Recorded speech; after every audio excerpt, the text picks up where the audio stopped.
The Religious Freedom Restoration Act was signed into federal law by President Bill Clinton more than 20 years ago, and it lays out a framework for ensuring that a very high level of scrutiny is given anytime government action impinges on the religious liberty of any American. After that, some 19 states followed that, adopted that statute, and after last year's Hobby Lobby case, Indiana properly brought the same version that then State Senator Barack Obama voted for in Illinois before our legislature, and I was proud to sign it into law last week. All right, joining us now, folks, is Alan Keyes, former U.S. Ambassador to the United Nations, three-time GOP presidential candidate. And Mr. Ambassador, welcome, sir. So that being the case, everything that Governor Pence said, that Barack Obama voted for the exact same legislation as a state senator in Illinois, Bill Clinton signed the federal version of this into law when he was president.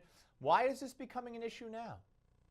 Well, I think, unfortunately, it's because there have been court decisions that purport to put things like homosexuality and gay rights in the category of fundamental right, unalienable right, as the Declaration says.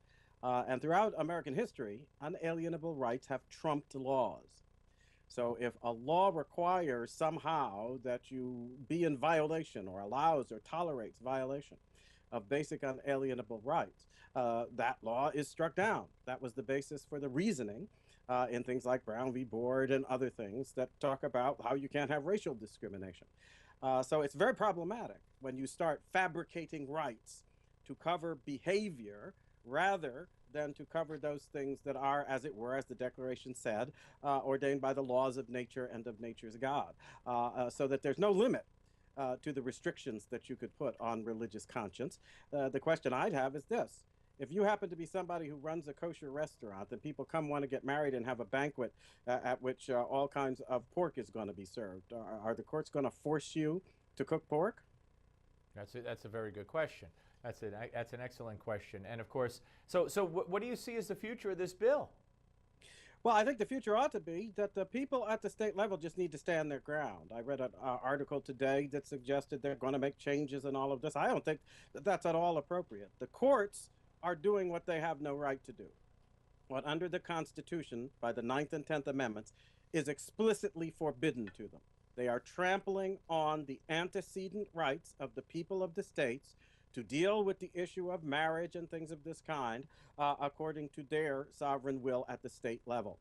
That's clearly the case in the Constitution, and nothing that has been done subsequently at the constitutional level, like the 14th Amendment, in any way interferes with it. Right. It is a privilege of people at the state level to deal with these issues like marriage and the issues that are involved in religious freedom, and the courts at the national level have no basis for saying that they can invent a right and then force people to violate their religious conscience in the observance of this so-called right. Let me switch gears here for a second. Of course, there's all kinds of talk about what's going on in Iran.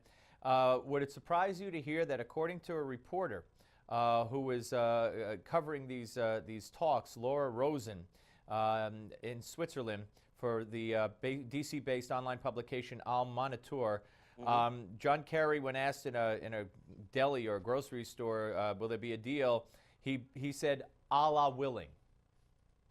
It wouldn't surprise me. I think, unhappily, it's the mentality that's been dominant in the Obama administration. They have got a commitment, not only, by the way, to Islam and forces in Islam that have been deeply inimical to the United States, but they have, in particular, in this particular instance, a commitment to one of the most active governmental forces that has been sponsoring terrorism against the United States and organizations that target the United States, because that's true on both sides, right? Whether you're talking about the Sunni or the Shiites, they have terrorist organizations hostile to the United States in both camps.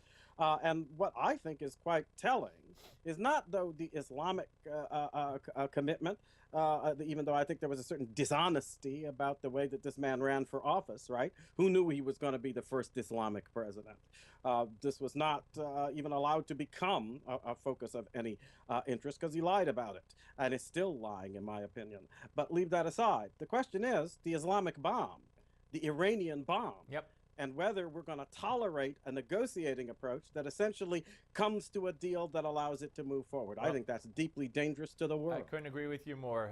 Mr. Ambassador, always great to talk to you, sir. Thank you very much. Good to be with you. Alan Keyes, ladies and gentlemen. Up next, the Closing Bell Report with Jeff Yasteen. Don't go away.